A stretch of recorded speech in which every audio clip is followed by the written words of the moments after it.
السلام علیکم. د نن تازه او مهم خبرونه. د افغانستان او د آیرلینډ لوبې په تلویزیون شته که نشته؟ محمد نبي، راشد خان او مجیب زدران به کله د لوبډلې سره یوځای کیږي؟ نسیم الله دانش ولې لوبغاړو ته په غوسه دی؟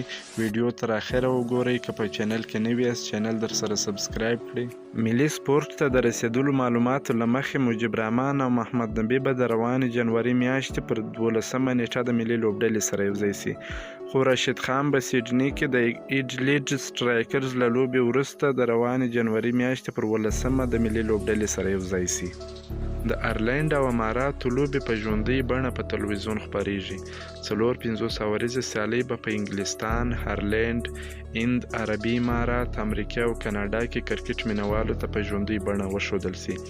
همدارنګه په یوټیوب، ویلو تلویزیون، سکای، هیرو سپورټس او اتصالات چینل په هم په ژوندۍ بڼه ښودلی شي.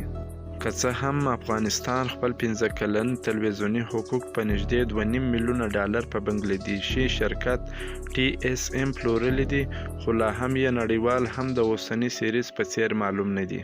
بلخوا بیا د افغانستان کرکټ پخوانی عمومي رئیس نسیم الله دانش د کرکټ تخنیکي کسانو او ملي لوبغاړو باندې غږ کړی دی چې د کرکټ اوسنی حالت ته په کتلو غږ پورته کړي.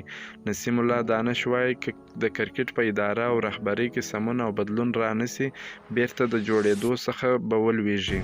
نوموړی چې د کرکټ بورډ عمومي رئیس هم پاتې شوی دی، په خپله فیسبوک پاڼه یې د کرکټ په اړه پوسټونه کړي دي او د ملي لوبغاړو څخه یې د غږ پورته کولو غوښتنه کړې ده.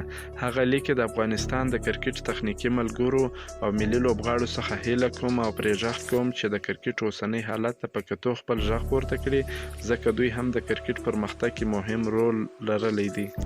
نوموړی همدا راز مخکې لیکي د شخصي ګټو او وظیفو په ځای د ملت خوشحالۍ ته وګوري. باور وکړئ که له دې حالت څخه هم کرکټ خراب سو، بیا یې جوړول مشکل دي.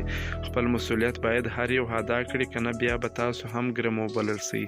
نسیم الله دانش په یو بل پوسټ کې لیکي که کرکټ اداره او رهبرۍ کې سمون او بدلون رانسي، د کرکټ بیرته جوړېدو څخه به ولویږي. دې ځای ته په اسانه نه دی رسېدلی. دولت یې د عادي ادارې په سترګه نه ورته ګوري او نه دي هم غیر مسلکي او مفسدونو ته په سهم کې ورکوي. همدا یوه خوشحالي ده چې هیوادوالو ته پرېږدي. د یادولو وړ ده چې په دې وروستیو کې په کرکټ بورډ او د کرکټ بورډ په مشرتابه نیوکې زیاتې شوي دي.